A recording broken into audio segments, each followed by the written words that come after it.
All right, today we're going to tackle global warming. But instead of just looking at the big headlines, we're going to break it all down step by step.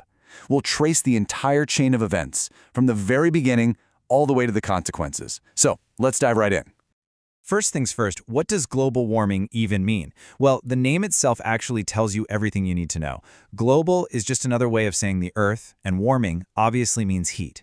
So at its absolute core, it's the simple idea that our entire planet is getting hotter. So let's really dig into that basic concept. When you hear that the Earth is getting warmer, what are we actually talking about? Is it just, a few extra hot summers here and there, or is it something much more fundamental going on? What we're really looking at here is a slow but very steady increase in the Earth's average temperature over a long period of time. This isn't about the weather on one particular day, it's a long-term trend. And this warming is one of the biggest signs of a much broader issue we call climate change, which impacts everything from weather patterns to entire ecosystems. Yeah, this warming isn't just happening by itself. There's a reason for it, and that brings us to the root cause. The main culprit, a group of gases known as greenhouse gases. So, what exactly are they, and more importantly, where are they coming from? So, where do these gases come from? The two you hear about most are carbon dioxide, or CO2, and methane. Let's take a look at how they end up in our atmosphere. The main source is pretty much a two-step process, and it's tied directly to how we power our modern lives. Step one is combustion. We burn fossil fuels, things like coal, oil, and gas, for everything from electricity to running our cars and factories. And step two is the release. That burning process sends huge amounts of CO2 and methane straight up into the atmosphere. Okay, so we've got all these gases building up in the atmosphere. But how in the world do they actually heat up an entire planet? This is where we get to the really interesting part, a mechanism known as the greenhouse effect. I want you to imagine all these gases, the CO2, the methane, collecting up there in the atmosphere. They start to form this kind of invisible layer. The best way to think about it is like a blanket being wrapped around the Earth. And that blanket idea is absolutely key to understanding what happens next. So, to see why that blanket is a problem, you have to know how our planet normally keeps its temperature just right. When the sun's energy hits us, the Earth's surface soaks up about 80% of it.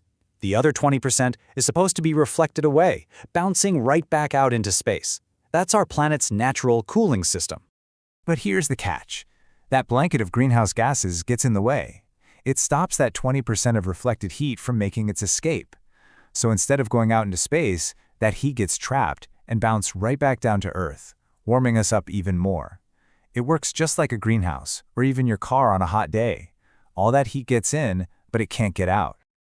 Okay, so there's more heat trapped in our atmosphere. What's the big deal? What does that actually mean for our planet in real, tangible terms? Let's get into the real-world consequences. This trapped heat has a very real effect that we can measure. On average, the Earth's temperature is now going up by about 0.8 degrees Celsius every single year. Now, I know that might not sound like much, but when you're talking about the average for an entire planet, that is a massive amount of extra energy. And because it happens year after year, it's triggering some huge changes. So what happens when the planet just keeps getting warmer? Well, two of the biggest impacts are happening in the coldest places on Earth. Our planet's glaciers and these gigantic ice sheets are melting way faster than they should be. And all that extra water has to go somewhere, right? It flows into the oceans, and that's what's causing sea levels to rise all around the world. All right, let's pull it all together and do a quick recap of the entire causal chain that we've just walked through. It's a pretty clear four-step chain reaction. It all starts when we burn fuels, releasing greenhouse gases. Second, those gases build up and form that heat-trapping blanket in the atmosphere. Third, that blanket blocks the sun's reflected heat from escaping.